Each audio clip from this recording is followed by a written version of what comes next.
میں ایک پاکستانی جاسوس تھا۔ کہانی کی طرف بڑھنے سے پہلے آپ سے گزارش ہے کہ ہمارے چینل کو سبسکرائب کریں، ہماری اس ویڈیو کو لائک کریں، اور اگر آپ فیس بک پر ہمارے ساتھ ہیں تو ہمارے پیج کو لائک کریں اور اس ویڈیو کو دوستوں کے ساتھ شیئر کریں۔ تو چلیے چلتے ہیں آج کی کہانی کی طرف۔ لدھیانہ سے کلکتہ تک کا سفر حفاظتی اقدامات کو ملحوظ خاطر رکھتے ہوئے ہم نے نہایت خاموشی سے طے کیا۔ اس دوران اشوک کو مختلف اسٹیشنوں پر اس کے پراسرار ساتھی ملتے اور اگلے سفر سے متعلق ہدایات دیتے رہے۔ یوں تو بھارت میں علیحدگی پسند تحریکیں ہمیشہ سے ہی زیر عتاب رہی ہیں، لیکن نکسل باڑیوں کے متعلق سرکار کا رویہ کچھ زیادہ ہی سخت تھا۔ پھر چاروں مدار کی موت نے تحریک کی ایک طرح سے کمر توڑ کر رکھ دی تھی، لیکن کسی نہ کسی طرح اس کے باحوصلہ کارکنوں نے ابھی تک اسے سنبھالے رکھا تھا۔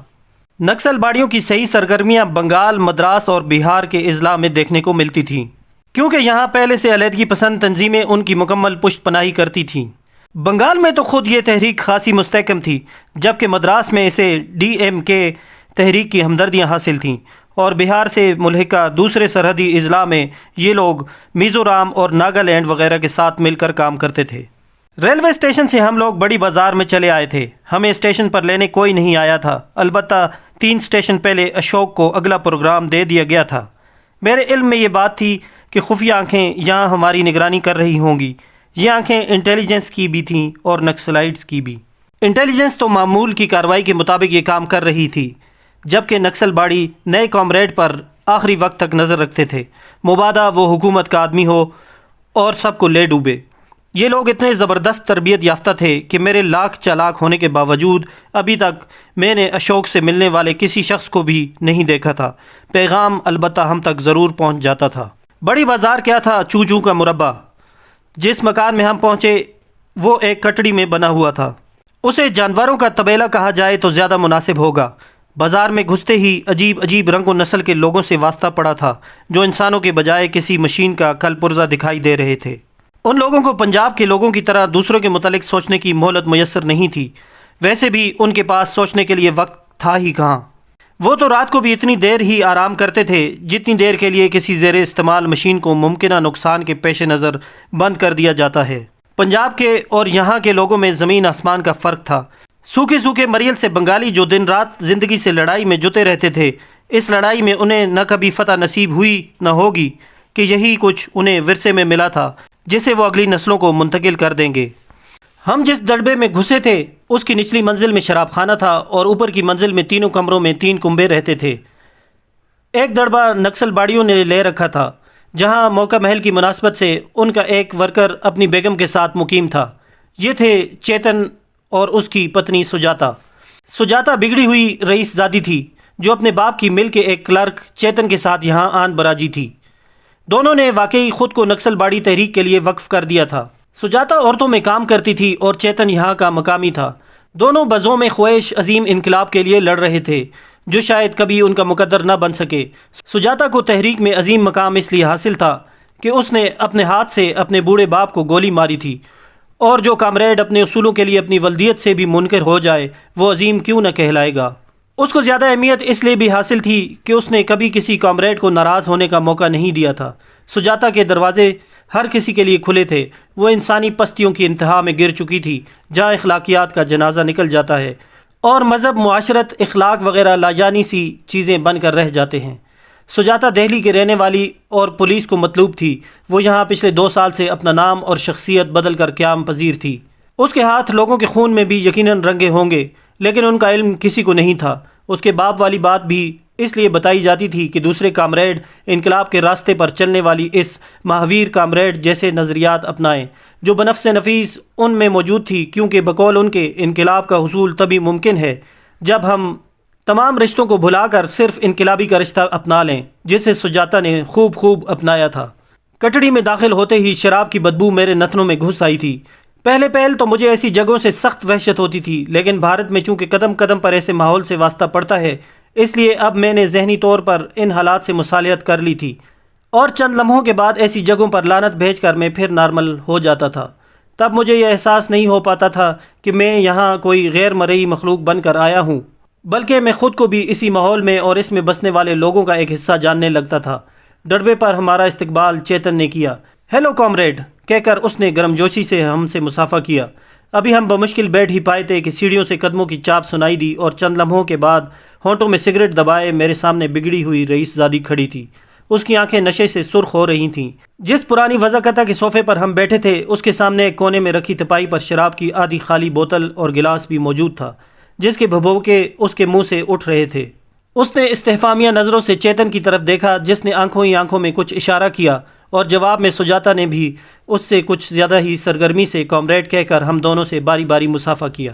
اشوک بھی شاید میری طرح ان دونوں کے لیے اجنبی تھا، لیکن یہاں کے دوسرے لوگ جنہیں پنجاب میں کام کرنے کا موقع ملا تھا اس سے اچھی طرح آگاہ تھے، اسی لیے چیتن نے اس کا خیر مقدم اس طرح کیا تھا جیسے وہ سینئر کامریڈ کا کیا کرتے تھے۔ میرے متعلق اطلاعات پہلے ہی سے یہاں پہنچ چکی تھیں۔ اس کے علاوہ بھی یہاں زیادہ تر نئے پھنسائے گئے یا خود پھنسے ہوئے کارکن ہی آتے تھے، اور بڑی بازار کے اس مکان کو ٹریننگ سینٹر کا مقام حاصل تھا۔ مسلسل سفر نے ہمیں تھکا دیا تھا، اس لیے ناشتہ کرتے ہی اسی کمرے کے ایک کونے میں لگے لکڑی کے ایک تخت پوش پر آڑے ترچھے ہو کر سو رہے۔ میری آنکھ تو جلد ہی کھل گئی، جبکہ اشوک ابھی تک گہری نیند سو رہا تھا۔ سجاتا اور چیتن دونوں کمرے میں موجود نہیں تھے۔ میں ایک تولیہ کندھے پر رکھ کر نیچے گیا اور شراب خانے کے ایک کونے میں لگے نلکے پر منہ ہاتھ دھو کر دوبارہ واپس آیا تو چیتن وہاں موجود تھا، کچھ پریشان نظر آ رہا تھا۔ کہاں غائب ہو گئے تھے یار؟ اس نے بڑی بے تکلفی سے میرے کندھے پر ہاتھ مارا۔ منہ ہاتھ دھونے گیا تھا، سوچا گھوم پھر کر کلکتہ ہی دیکھ لوں۔ میں نے تولیہ ایک طرف لٹکاتے ہوئے جواب دیا۔ میں تو سمجھا تھا بھاگ گئے ڈر کے مارے۔ اس نے قریباً ہنستے ہوئے کہا، کامریڈ میں بھاگنے کے لیے یہاں نہیں آیا۔ میرے لہجے کی سنجیدگی نے چیتن کو بھی سنجیدہ کر دیا۔ اس اثناء میں سجاتا بھی وہاں آ گئی، اب وہ نارمل نظر آتی تھی۔ اس نے چیتن کے اشارے پر ایک سٹوو پر چائے کے لیے پانی رکھ دیا اور چیتن نے اپنا کام سنبھال لیا۔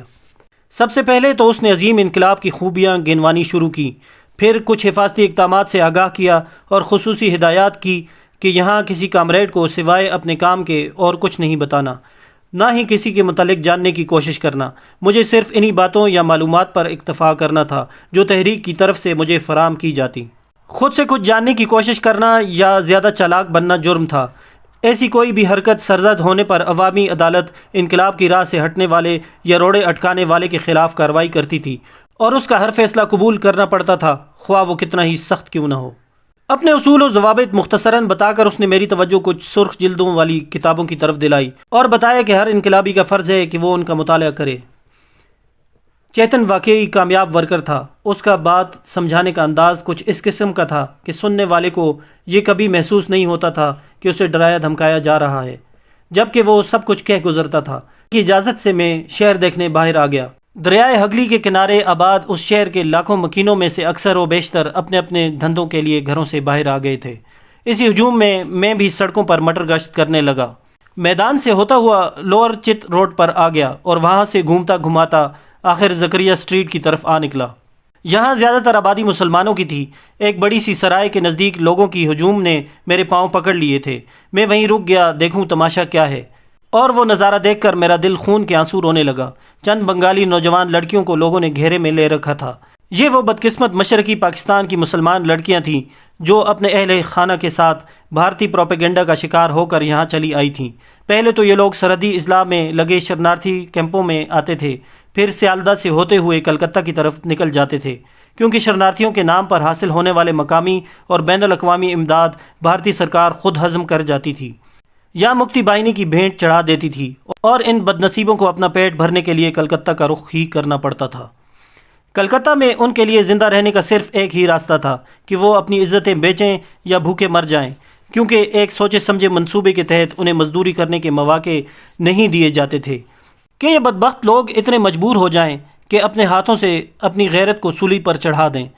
پہلے تو یہ بدقسمت کنبے اپنے ساتھ لایا ہوا مال و متاع اونے پونے داموں بیچ کر زندگی بسر کرتے، اور جب زاد راہ ختم ہو جاتا تو افلاس کے ہاتھوں مجبور ہو کر یہ مکروہ دھندا اپنا لیتے۔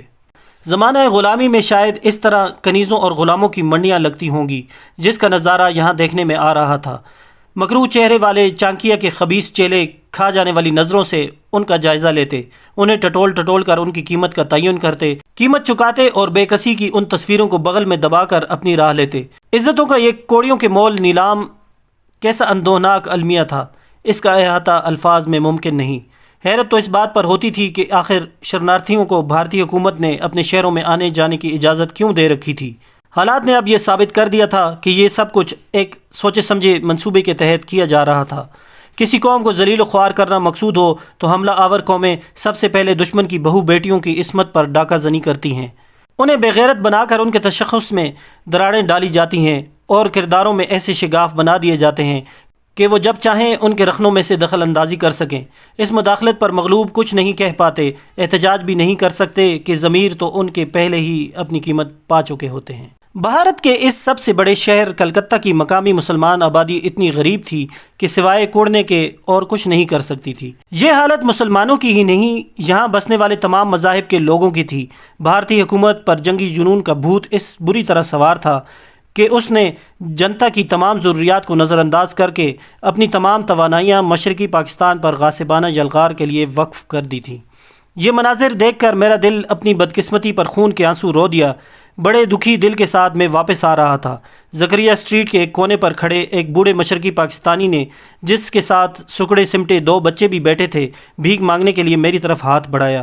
ان کی حالت دیدنی تھی، مجھے بجائے رحم کے ان پر غصہ آ رہا تھا۔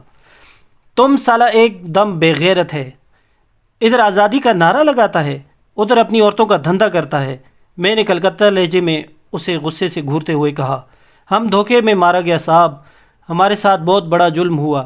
ادھر مجیب ہم سے بولا، پنجابی تم پر ظلم کرتا ہے، تمہارا حق کھاتا ہے۔ ادھر اندرا حکومت ہم سے بولا، ہم تمہیں بھات دے گا، تمہیں بچائے گا، تم پنجابیوں سے لڑو۔